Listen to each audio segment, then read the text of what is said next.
Professional wrestling has always been more than just sport or entertainment. For decades, it's been a world where good fights evil, where heroes and villains clash in epic battles that thrill audiences of all ages. And for many of us, it was safe, it was fun. You could take your family, cheer for your favorite hero, and feel like you were watching something bigger than yourself. But something has changed. Today, wrestling is more ambiguous. The lines between hero and villain aren't always clear.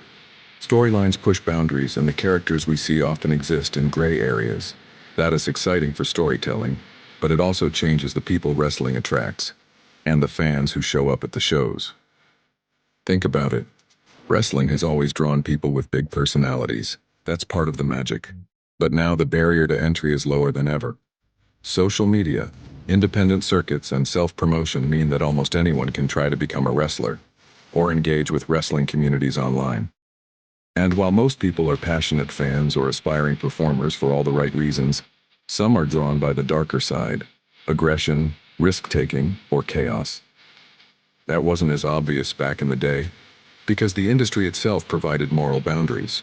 Promoters like Jerry Jarrett talked about wrestling as a biblical battle of good versus evil. The villains were clearly villains. The heroes clearly heroes. Families could cheer with confidence. That sense of moral clarity acted as a kind of filter. It kept the environment safer for both performers and fans. Now, those lines have blurred.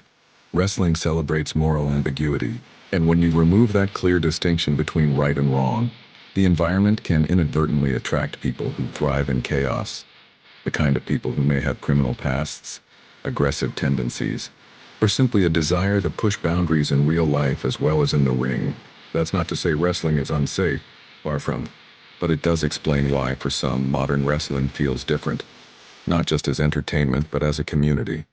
And it is a reminder of why wrestling used to be so special, because it wasn't a just spectacle, it was story.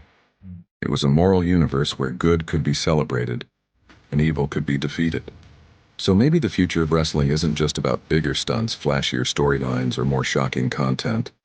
Maybe it is about remembering the core of what made wrestling so compelling in the first place: clear heroes, clear villains, and the timeless thrill of watching good triumph over evil. Because when that happens, wrestling doesn't just entertain, it inspires.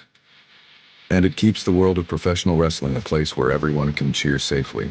And the focus stays on the magic in the ring, not the darkness outside of it.